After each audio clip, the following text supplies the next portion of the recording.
Welcome to FYI, the For-Year Innovation podcast. This show offers an intellectual discussion on technologically enabled disruption, because investing in innovation starts with understanding it. To learn more, visit ARK-Invest.com. ARK Invest is a registered investment advisor focused on investing in disruptive innovation. This podcast is for informational purposes only and should not be relied upon as a basis for investment decisions. It does not constitute, either explicitly or implicitly, any provision of services or products by ARK. All statements made regarding companies or securities are strictly beliefs and points of view held by ARK or podcast guests, and are not endorsements or recommendations by ARK to buy, sell, or hold any security. Clients of ARK Investment Management may maintain positions in the securities discussed in this podcast. Hello and welcome to FYI, ARK's For-Year Innovation podcast. Today we have with us Dr. Alex Cahana. Alex was last on the podcast 2 years ago in the depths of the COVID lockdown, and we're really excited to have him back on to talk about how the world has changed and all things surrounding the convergence between healthcare and blockchain technology. Alex is very close to ARK. He's a theme developer in ARK's open research ecosystem, and I hope you enjoy the conversation today. Today we have with us Dr. Alex Cahana. Alex is a doctor, an ambassador to the UN for blockchain, and as well as a theme developer for ARK. And this is Alex's second time on the podcast, so we're very happy to have you back. Could you refresh our listeners on your background and give an update on what you're up to these days? Sure. Well, it's great to be here, and thank you again for inviting me. What a 2 years have we went through. So for those who hadn't seen the previous one or don't remember, my name is Dr. Alex Cahana. I am a physician by training and anesthesiologist, actually a pain doctor. And I had the privilege to build, I would say, 5 pain centers around the world, in Israel, in Japan, in Switzerland, and the United States. So it's safe to say that I'm familiar with global healthcare as an industry. And I've been involved in technology integration in the clinical workflow for, forever, before it was even called a thing, before there was cloud, before there was these ideas of biohacking and quantified self. I've been with ARK since 2014, and that's where I got sensitized not only to what usually as physicians we are in genomics, immunology, AI, machine learning, but also got bit by the bug of blockchain, crypto, and decentralized technologies. And ever since, I say that I'm on a mission to blockchain healthcare and healthify the crypto space. So it goes both ways to introduce these decentralized technologies to healthcare, but also sensitize those who are interested in crypto and in blockchain about the use cases in healthcare. And you can realize you can imagine that's a very busy and interesting life. Yeah, absolutely. It's very diverse background and probably a lot we could dive into next. But before we go, too deep down the blockchain crypto rabbit hole, I'd love to give your take just on how the world has changed over the past 2 years since we last had you on, both in general and from a medical healthcare perspective, as well as blockchain technology. Sure. I think that if anything, everybody feels that the world has changed and is changing. It may have accelerated something that already had started. Some point to 2008, others point to 2001 or even before that. But it's clear that this idea of globalization and this small village world has changed dramatically since the pandemic. This, if you want, almost biological warfare on our existence as human beings. So we're kind of thinking on the not only frailties and unsustainabilities of the way we live, but also what relationship do we have with each other, with the planet. For a moment, we didn't do anything. There was like a total economic standstill, and the planet was healing. And suddenly, there's no carbon offset, and animals are growing, and forests are recovering. Now we're starting to recover. So again, climate pressure is starting again. So I think that it really, in a macro level, causes us to revisit a couple of assumptions, be it macroeconomic, socioeconomic, political. Specifically in healthcare, I think it accelerated a lot of things. It's a little bit different what happened in high-income countries, or what I call obese economies like the United States and Europe and perhaps Singapore, Japan, and Korea, versus the lean economies, be it low to middle income or low income countries that have experienced COVID very, very differently. And I think that has also influenced, I would say, on the development of use cases that pertain to blockchain. So last time we talked, I think there were maybe 100 coins or a couple of hundred coins, and there was either utility tokens that were verboten in the United States, so everybody was talking about security tokens.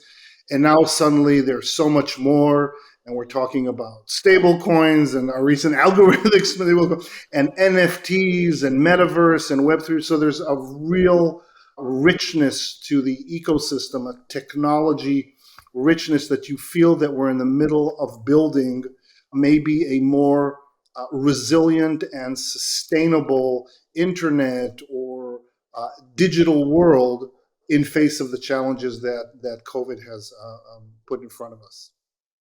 Yeah, I really agree with those observations, and especially within the crypto space, seeing how it's evolved in the past 2 years, or even since 2018, 2017. It seems like the narratives, there's a lot more of them now. Crypto is a much more diverse space. There's not just cryptocurrencies like Bitcoin, not just stable coins. There's this world of decentralized finance. There's Web3 and gaming and NFTs. It seems like there's a lot of different kind of micro economies that are all building up.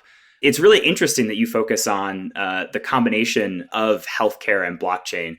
I'd love to hear your take on why healthcare needs blockchain and why just rebuilding the existing technology system on centralized infrastructure isn't enough. Well, that's such a great question. I think I can talk about that, forever.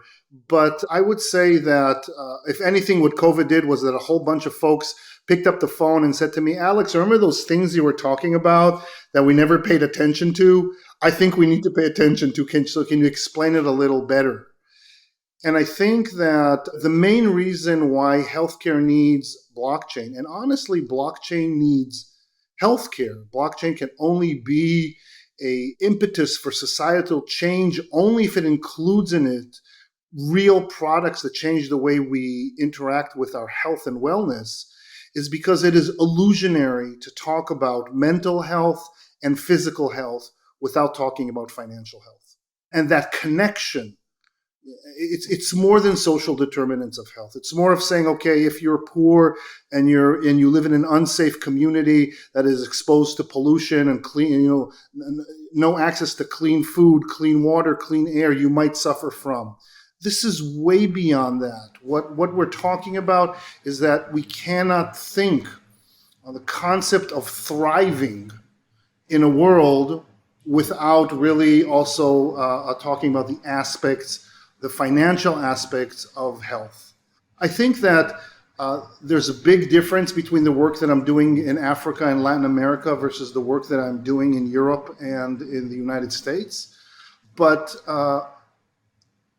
I would say blockchain can do a lot of things, and because healthcare is so vast and heavily regulated, different people find different features that they can leverage on distributed ledger technology. So if, let's say, hospitals are worried about supply chain, then they can find advantages in using distributed ledgers. If universities or researchers have difficulties with credentialing, the sovereign identity or the type of digital identity that blockchain can provide is a great solution. Clinical trials can seem to be more seamless and more frictionless with the use of these type of interoperable agnostic ledgers or platforms that we're using. People see, or different stakeholders in healthcare see, different problems that can be solved with blockchain. But the real secret sauce in blockchain, in my opinion, is the idea of tokenization. It's the idea that health data has value, and that if you own it, then that value can be translated into something that can be exchanged and can be traded. And so you're transforming people from being health consumers, because this is what we do right now. We just consume health, right? A pill for every ill, a test for every pest. If you're going to be healthy, that's not helpful for a doctor. I need you to be sick so that we can continue and have the system work. If we can actually tokenize the information that is derived from your data and that you can benefit from it monetarily, that's sort of kind of like universal health income, if you wish, based on the merits of, okay, I'm not drinking, I'm not smoking, I'm not, using drugs. So I'm not talking about some $50 a year from an insurance because I saved them $25,000 by not using, OxyContin. I'm talking about real income that can be generated from healthy behaviors.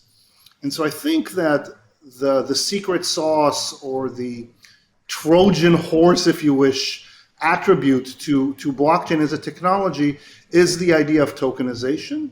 And that can be organized in a DAO, in a distributed autonomous organization, where different stakeholders can organize themselves and, I would say, surround or crystallize themselves around a common mission. Yeah, that's incredibly fascinating. And it's this convergence between what blockchain and crypto economics can provide to the existing healthcare system that I think is really interesting. I'm wondering your take on how we can do this, tokenizing health data in a privacy-preserving manner. Does that exist in a world of public ledgers? I think there are two aspects to it. One, there's a conceptual aspect, and the second one is a technology aspect. So I'll start with the technology, because actually that's quite straightforward.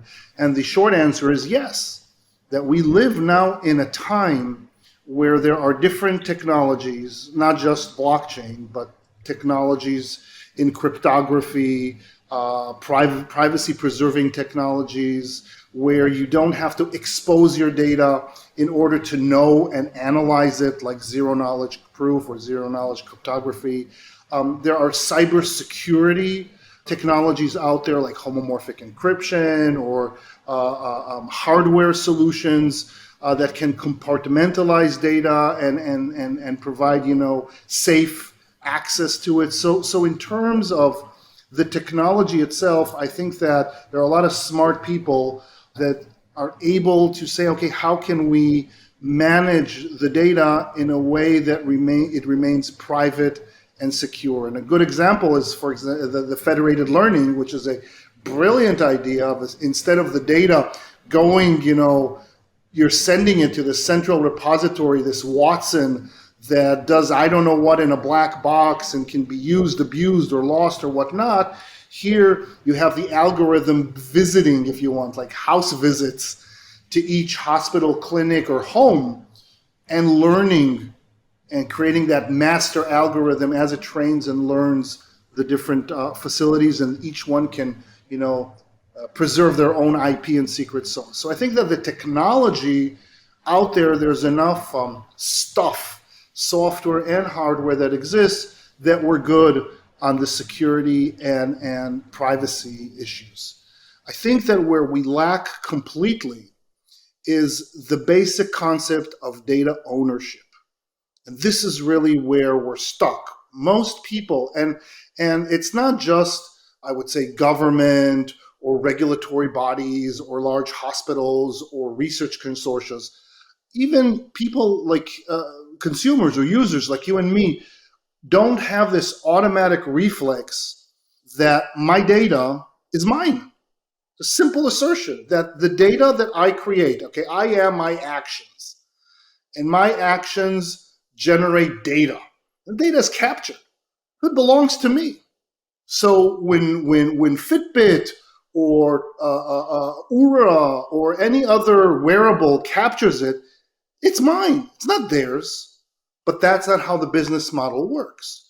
And so you have a whole data marketplace where they are selling, I assume that I signed yes, accept on page 57 with font 3, but that's not right. That's not fair. And so it's not that they shouldn't get anything, but the default shouldn't be that I get nothing.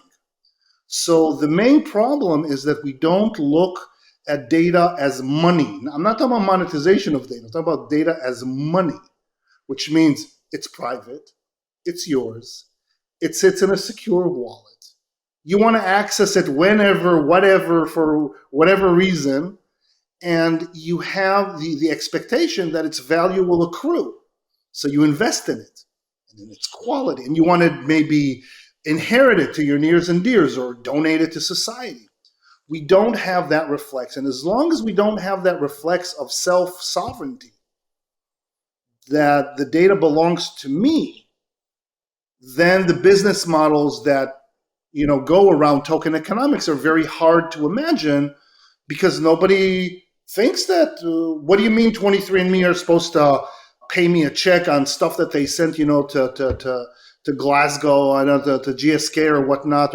So I think that there's a fundamental mentality shift or mind shift that has to come into understanding where the data, who the data belongs to whom, who's the owner of that data.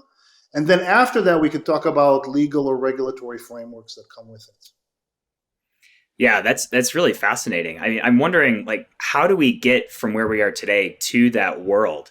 Will 23andMe and Fitbit, change their business models, or will there be new companies that capitalize on these new, tokenomics that supersede the existing incumbents? Well, I think there are 3 steps to this. One is education. That's why this podcast is so important. That's why, it's very difficult to talk to people of, so do you think blockchain is a good thing for healthcare? And they have no concept of self-sovereign identity, data illiquidity, tokenomics, DAOs. It's like, what words are you using? I don't even know what you're talking about. So I'm spending, as you can imagine, a lot of my time, if not most of my time, to teach or to translate these concepts into metaphors that people can understand. And so I'll just digress for a second, but to give you an example is to say that NFTs, because people just don't know how to wrap their head around it. They say it's games, it's something, I don't care. I'm not into music or art or whatnot. I say NFTs are to Web 3.0 what websites are to Web 2.0. That's it. So just like you have websites that are really smart and you spend time and you learn a lot, and then there are websites that are silly, and although you're not supposed to spend time, you just enjoy doing it. And then there are websites that are super dangerous, that if you click on them, you get totally hacked. It's the same thing with NFTs. They're good NFTs, they're silly NFTs, and they're dangerous NFTs. So I think that the first step, of course, is education. You really have to start to educate people about these concepts. And the most basic one or fundamental one is that data is yours, first of all. So that's that issue. The second step is really to address the problems that each of the stakeholders see right now in healthcare. So if there's the only thing that everybody can agree about is that this doesn't work, whatever this is. So I talk to governments, I talk to federal and state agencies, I talk in the United Nations, I talk to hospitals, to doctors, to small practices, large multi-practices. Everybody says this is not working. So you try to understand what is not working for them and try to pick the salient features that decentralization solves and then sensitize them. So I wouldn't start, for example, with a pharma company to do price discovery on token bond curves because that's not an issue for them. They decide, pricing the way they want it to. So that's not an issue for them. But for example, for them, it's clinical trials and completion, adherence.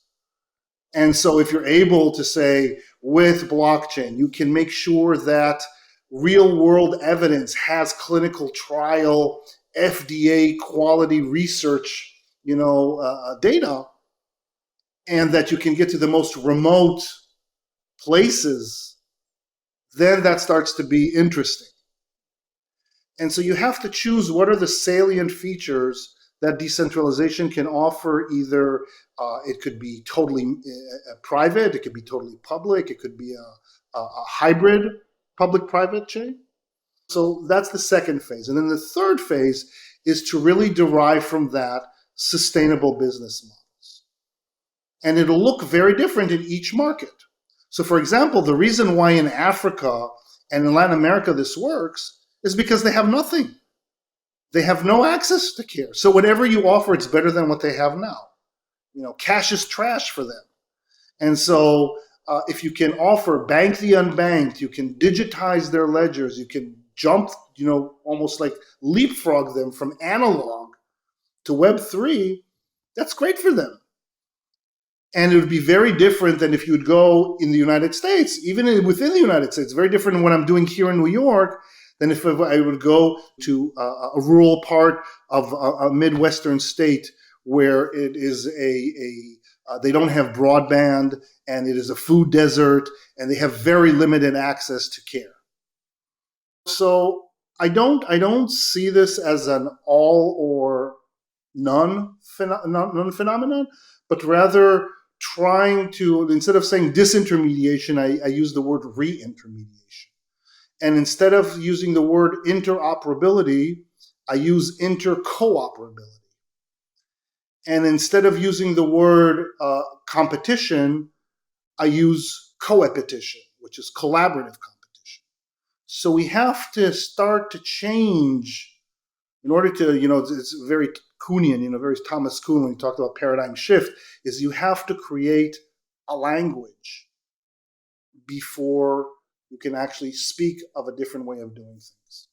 Yeah, that's really interesting. And I love the emphasis on the terminology and coming to the right way to explain these to different audiences.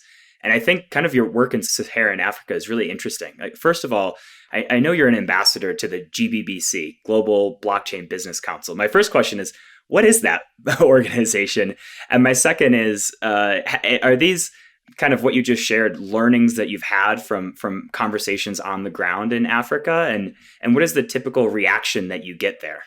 Yes. So GBBC, which stands for Global Blockchain Business Council, is an industry association for blockchain technology.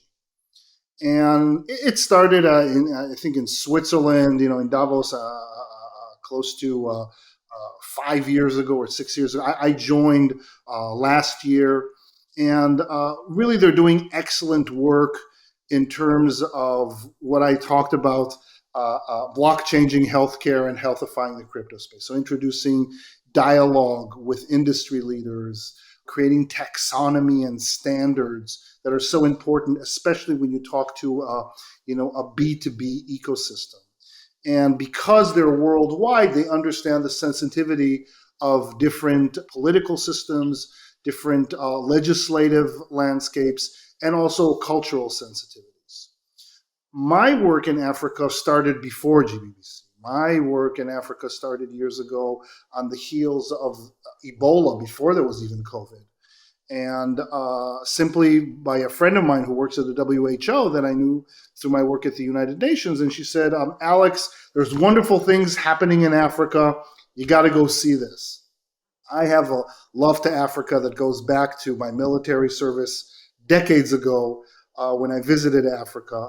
But this was like, wow, okay, this is a great opportunity to see what's going on the ground. And it was fascinating, and especially fascinating when COVID started. And I always joke that I almost got stuck in Africa. It would have been wonderful for the whole COVID, just being there. And when I say that Africa in general dealt with COVID way better than other parts of the world, then nobody believes me. And they say, well, you can't trust their numbers. They're fudging their numbers. What they're saying, what they're saying is not true. I said, no, that's actually what we did. We fudged our numbers. We showed censorship and collusion in terms of data.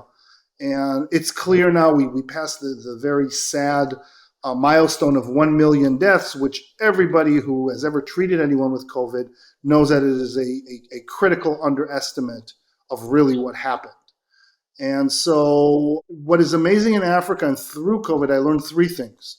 One is that they have experience. They went through multiple pandemics, and choose Ebola and dengue and yellow fever and malaria and HIV, and not all of them are pandemics. Many of them are endemic in different regions, but they have very robust public health services there.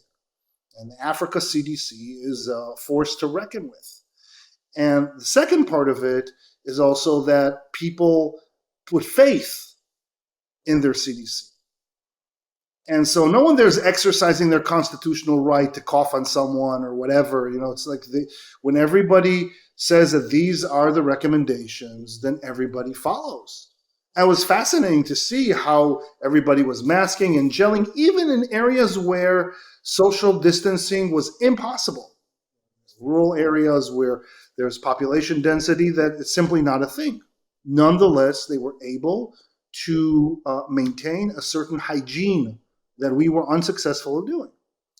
And the last is also not to forget that half of the continent, the 1.3 billion continent, is under the age of 30.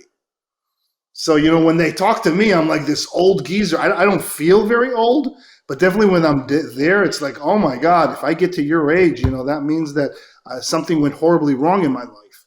So they are young. And talking about blockchain, they are what I would call intuitive blockchain enthusiasts.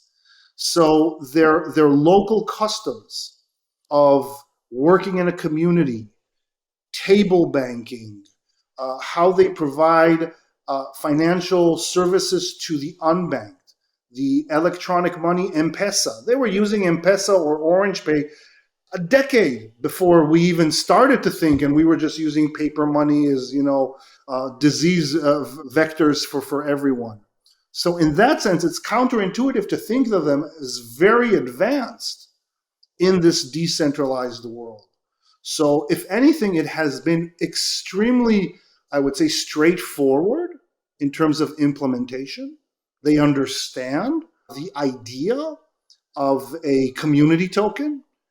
And of course, once you talk about government, and government is government everywhere, and then they have to kind of say, okay, do I want to do this and risk my IMF or World Bank loan because they're not going to like it?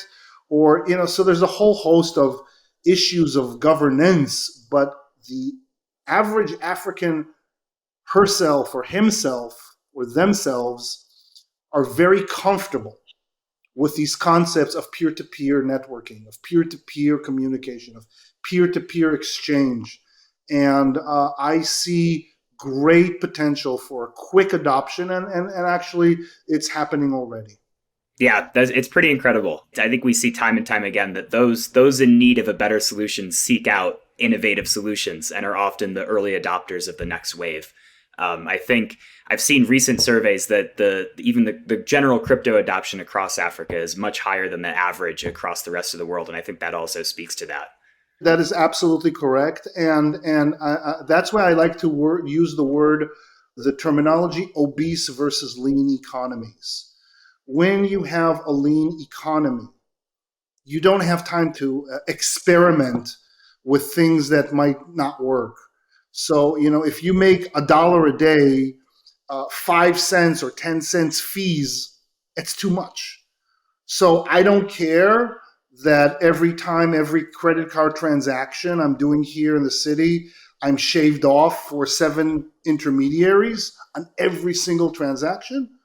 But if I would pay attention to every dollar expended, then I would. And you're absolutely right that not only are they looking for solutions and hybrid solutions that are centralized and decentralized to make sure that they're in compliance, regulatory compliance, but also that there's this innate energy and curiosity to develop these things. And one of the things that I made sure in my work in technology is not only that I'm confident that Africa will be and should be a technology exporter, especially to other markets, but that every time we import a bag of rice into Africa, we import unemployment. So I am very mildly interested in implementing technologies that were designed on the East Coast and the West Coast of the United States with very little understanding on what they're going through. And on the other hand, support technologies that are built in Africa by Africans for Africa. And I venture that technology hubs that are developing that capacity, that are developing blockchain developers, that are creating crypto traders, that are creating miners, that's actually going to be, instead of universities which are too expensive, frictionful, and are not nimble or agile enough to give decent work that can insert people into an economy that we see actually here when we look at secondary education.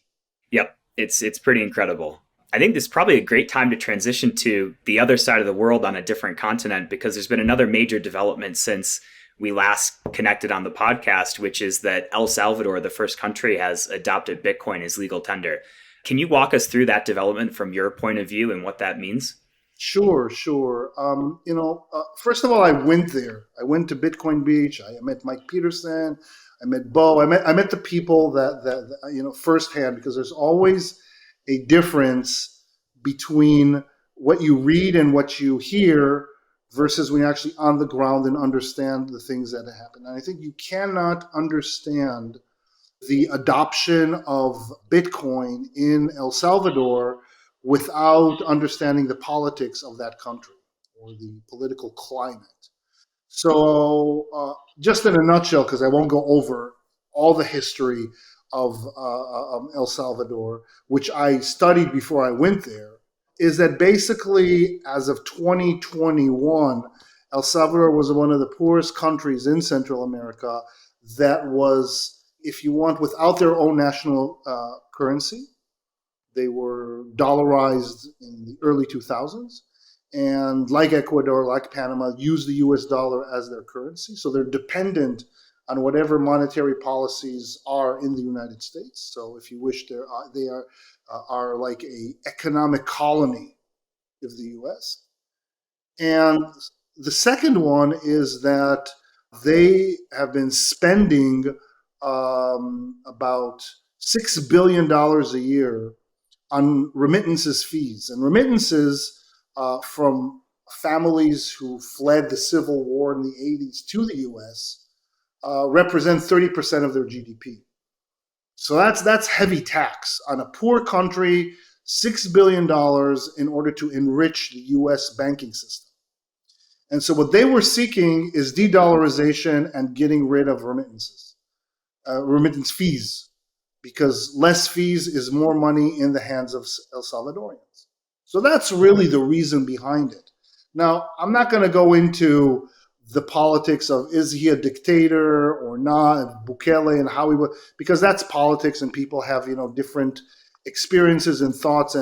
But he did get a supermajority, which allowed him to implement and say, I want to de-dollarize and I want to decrease the amount of fees that are going into these transactions. And we can discuss if it was a good idea that he adopted Bitcoin and not some stable coin, or didn't create a CBDC or something else, but the idea was that communities that are cash poor, that were unbanked, that had no access to financial services, could actually now, with their phone, access these type of services.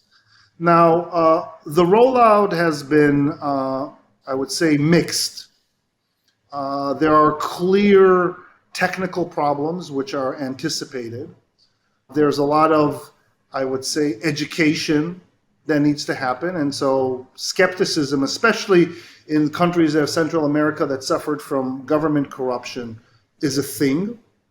But I can also say that the world economic ecosystem has not been friendly. It's not friendly to crypto in general. It's not friendly to Bitcoin. And it's devastating when it's not friendly to a country that's basically trying to gain financial independence.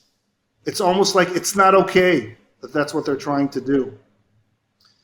And again, I'm not going to go into politics of why certain people here think that it's important to dollarize, that the dollar remains the dominant currency in the world for military reasons, political reasons. We have a war going on in Europe that would have looked very different if the dollar wouldn't be that dominant.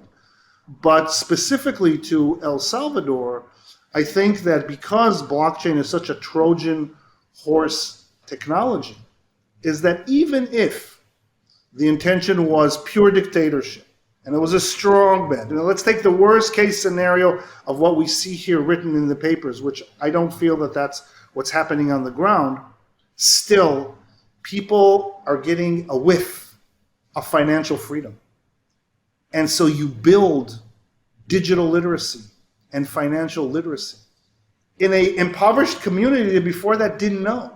So it's like Plato's allegory of the cave. Suddenly you're out of the cave. It's like, oh my God, this is the world.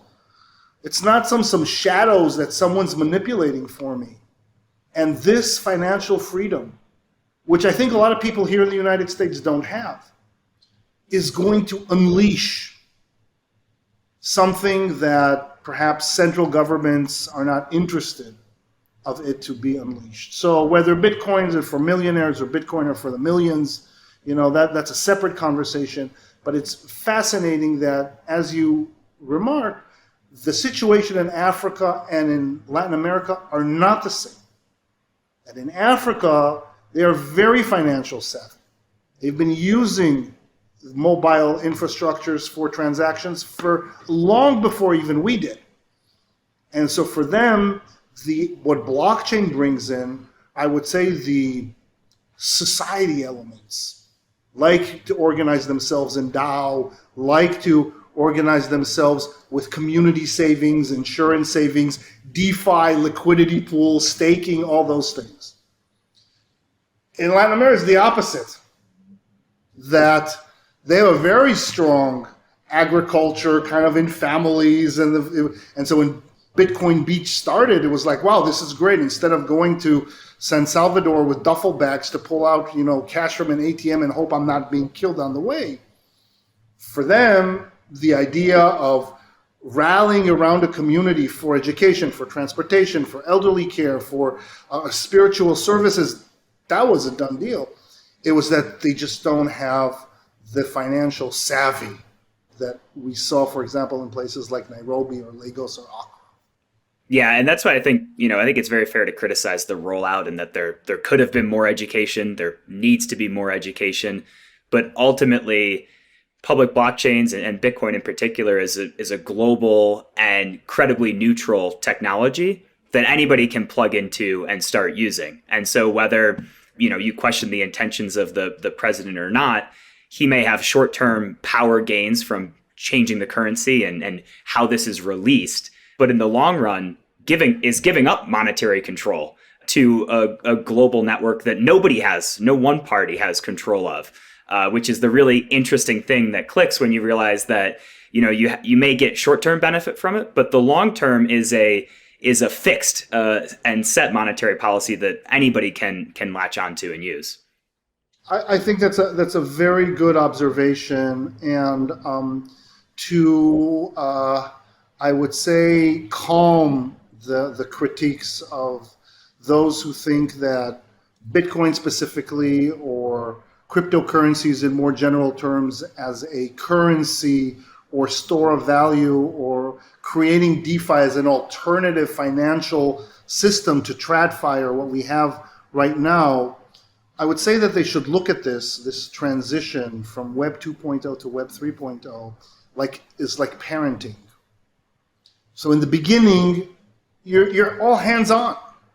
Okay, a toddler, there's no real decentralization over there, right? You feed, you change diapers, you're all over, you don't want them to fall, you childproof the house, it's like there's nothing decentralized. But you teach them, right? You put in algorithms. And they get better with time. At the beginning, they don't understand. And it gets hacked or exploited or misused.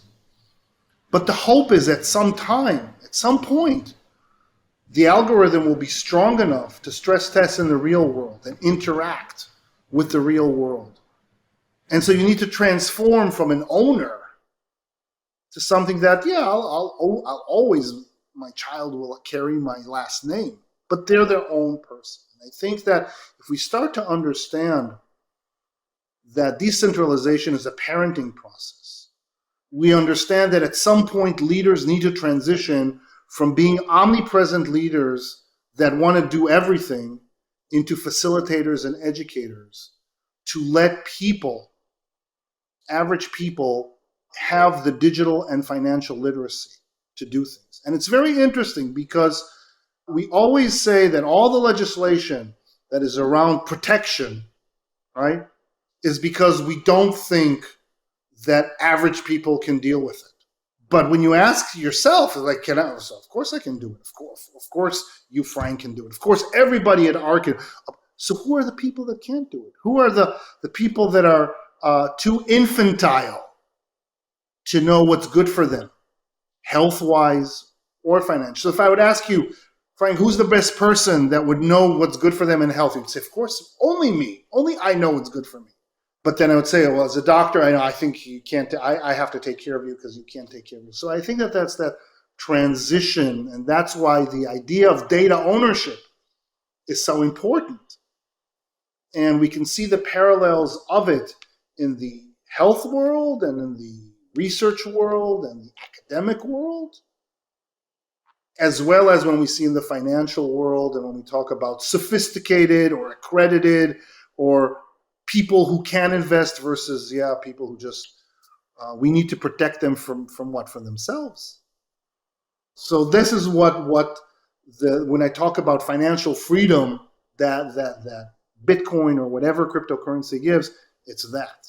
So I'll continue your analogy. What do you make of the hover parents that won't let go? And I think in this case, it reminds me of the IMF, which is not extremely happy with El Salvador adopting Bitcoin. And I'm sure that the UN isn't either. What is the situation there? And will these tides change, or will these global bodies continue to be resistant to kind of letting their child go? Yeah. I think that there are two parts to it. One is a self-serving part, that systems, trust agents that were created with time, like bankers, investment banks, IMF, they're trust agents. The idea of having them was that life is so complicated that you need an expert to help you out. But the idea was that trust agent actually, their main thing is to help themselves. It didn't help you, and instead they're helping themselves. So I think that there's this general, and this is not just IMF or World Bank, but also a lot of philanthropies and charities and big foundations that are not teaching to fish, but just giving fish.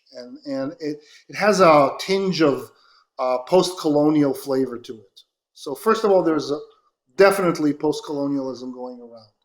And we can go back into history and look at the history of Europe and Africa, and we can look at the history of the US in Central and Latin America, and we can start to, but that's like a never-ending story. So I try to avoid or to attribute sinister or politically motivated reasons of why institutes don't want things to change, and just assume that they want whatever change that happened, that it would really be not abused and would not, have people worse off.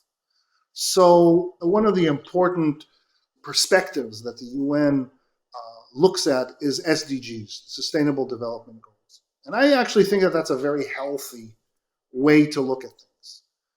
And I'm specifically in a commission. It's called the CFAC Commission. It's for electronic trading and business and stuff like that. So it's all about taxonomy. It's one of the most boring things that you can imagine. But the point being is that if things help SDG 3, 8, 10, 16.1, so health, equality, thriving economies, digital identity, if that solution promotes that, then that's a good thing.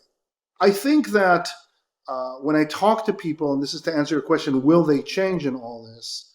Anybody who is interested or knows a little bit about the theory of change, I always say that when I talk, I give a podcast like this, the audience will have one of three reactions. Either they'll say, wow, what Dr. Cahana is saying is exactly what I think. He's just saying it so eloquently. So that's one way of saying it. Others will say, wow, if he's right, we're in trouble. And there'll be ones who will say, why am I listening to this? This is so not interesting. This is so pie in the sky. Who is this guy to say these things? And so I think that every listener just has to ask themselves, where are they? And so obviously if in the third category, they're the pre-contemplative phase. There's no problem. Why would there be a problem? So do I think that the people that are now sitting in Davos think that they have a problem? No. They think that the world is in trouble, but anybody who can afford Davos, is not in trouble. And they can say, okay, maybe I shouldn't come with my private jet. I'll come in a commercial flight or with a train. That's their contribution to climate. So there are a lot of people that genuinely, and in positions of power, obviously, don't really appreciate or see the problem. Then there are those who understand the problem perfectly and are benefiting from this. So in healthcare, the business model is simple. The D2C is consumption, and the B2B is data asymmetry. So if blockchain changes the D2C that people will consume less, then that's horrible. We don't want blockchain. And if it's going to create data symmetry, and so suddenly all these third-party data hoarders, warehouses, I don't know what, it's going to change the dynamics of power. They don't want that too. No more than energy companies want to go into renewables or change the relationship with the planet.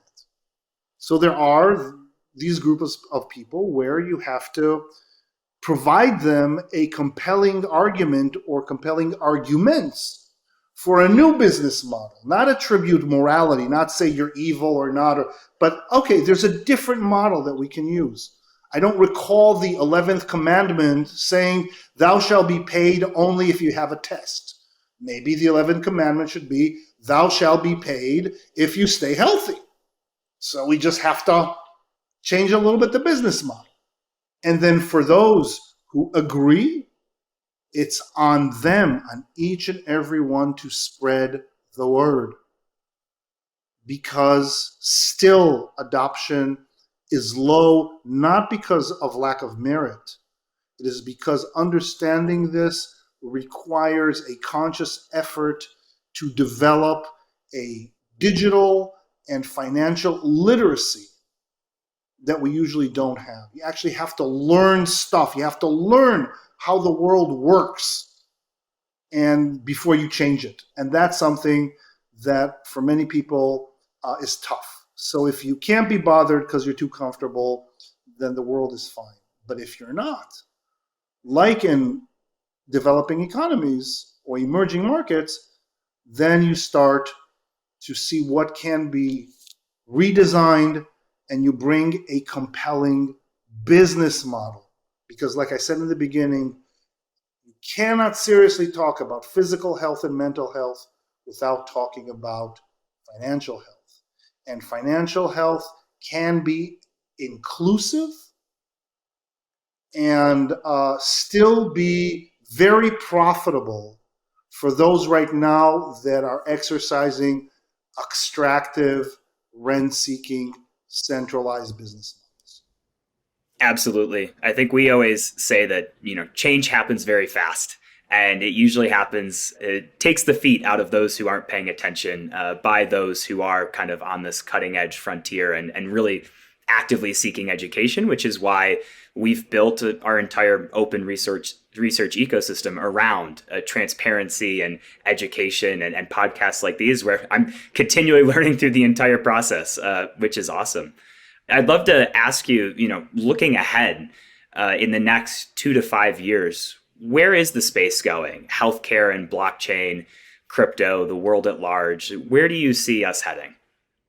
There's not a day that goes by that I don't ask myself that question. Some days I'm more depressed than others, I have to admit. But I wrote recently a post. I coined it. It was on LinkedIn. It was called Health 3.0, and I borrowed it from the Web 3.0. And the idea was that it should be ownership health.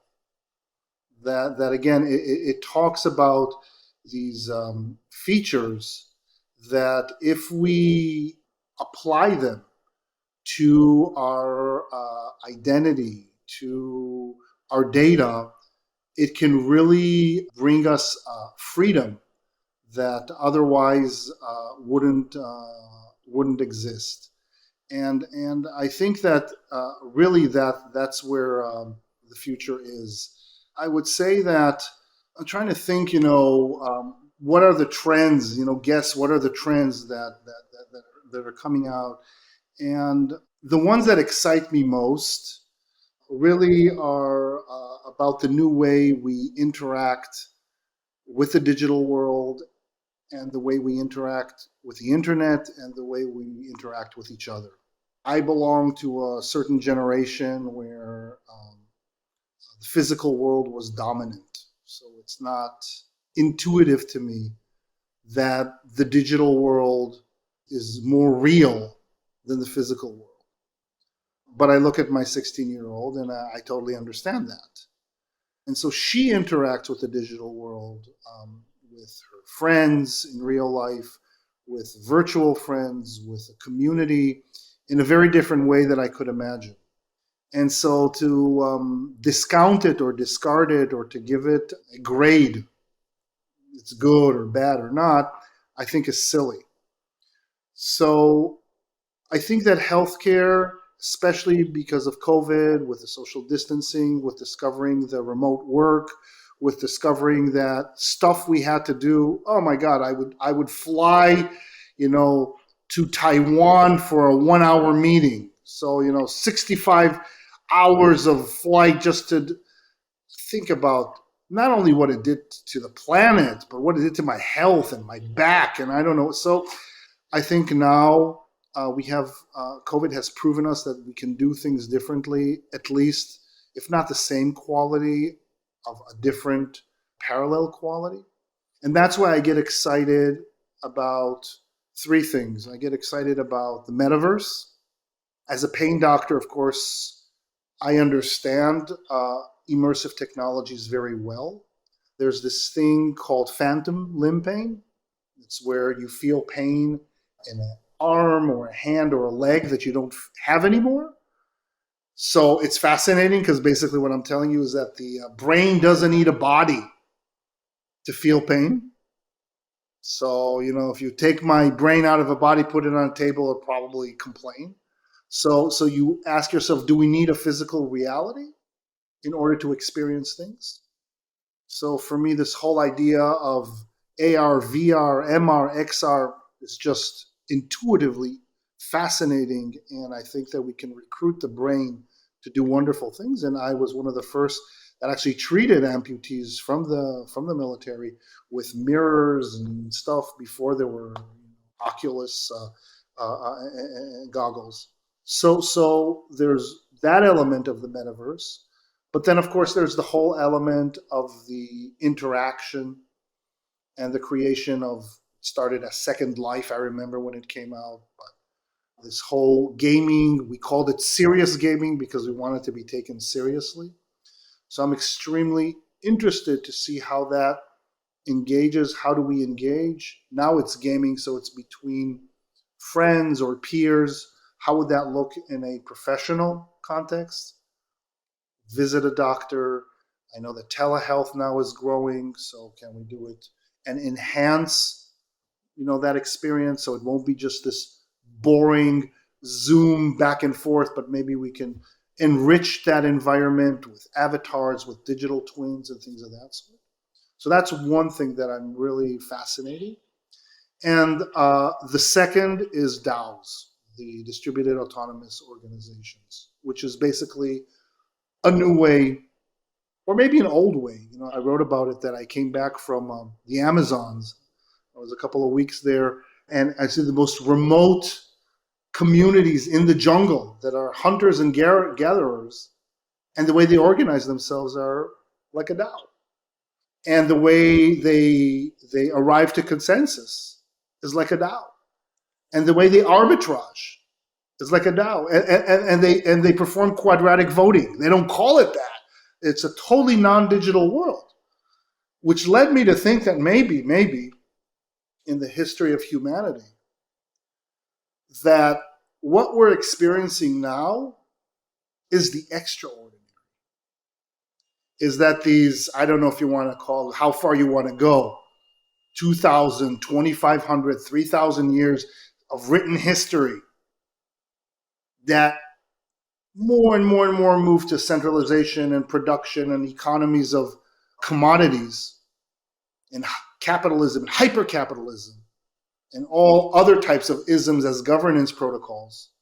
Maybe that is the extraordinary, and that the ordinary for the human race was to, live in DAOs that are, at least in the jungle, up to 150. So it's the Dunbar number, right? So they afterwards fork and they split into smaller communities. Fascinating. And so basically maybe blockchain is just our natural tendency to now revert to what is the natural socioeconomic organization. That suddenly this idea of a megacity in China that included Tianjin, Beijing, and Hebei for 150 million people is actually not that great. And that maybe these smart cities where we take communities where they have all these integrated ecosystems, and that network of networks is the way to go. And that Africa and Latin America are succeeding because they work in regional economic cooperatives and not in state nation stuff. Because it makes no sense that a tribe that is between Kenya and Tanzania, that border means absolutely nothing. And so you have the East African Federation, you have the ECOWAS, Western African, SADC in the South. So I think that we're starting to revert, with the help of technology, to our natural tendencies, which are more distributed and that are governed by consensi and are governed by this ability to collaborate. It could be collaborative, pure collaboration, or collaborative competition. And that's what excites me for the future. Healthcare, in that sense, is just a mirror of what society is going to be. And so healthcare in the US might revert to retail health, and we want to do CVS and Walmart, because that's the way we consume things. In Africa, it's going to look very different because people are closer to nature and they eat healthier food and they work in smaller communities. Different parts of the world will do different things. And I'll end by just saying that we need to remember that technology does absolutely nothing. It's what people do with technology that matters. Absolutely. I think that's probably a great place to end things. But I wanted to ask a question first. We've mentioned a few of your pieces that you've written. Where can listeners get access to some of this content? I think the best is to ping me on LinkedIn. I post on LinkedIn in short form. I used to write quite a bit on Medium, and you're more than welcome to look at Medium. I have a couple of posts on, of course, the ARK website and previous podcasts and white papers that I wrote with you. But I think that life's too busy and people don't have time to spend on a long-winded article. So short form, and if there's a topic that anybody wants me to write about or ask a question, please do so in LinkedIn. I like to be challenged. I like to be pushed to create more material. And so I think that LinkedIn is the best place. It's professional. It's, I would say, as much as possible, devoid from toxicity. That's why I maybe avoid other social platforms. But I am very, very optimistic and share the open source and decentralized vision that ARK has, and that we should hedge and bet on innovation that will make this world a better world. Awesome. Well, thank you so much for your time, Dr. Cahana. This has been an incredibly fascinating conversation, and we look forward to having you back sometime soon. Thank you, Frank. ARK believes that the information presented is accurate and was obtained from sources that ARK believes to be reliable. However, ARK does not guarantee the accuracy or completeness of any information, and such information may be subject to change without notice from ARK. Historical results are not indications of future results. Certain of the statements contained in this podcast may be statements of future expectations and other forward-looking statements that are based on ARK's current views and assumptions, and involve known and unknown risks and uncertainties that could cause actual results, performance, or events to differ materially from those expressed or implied in such statements.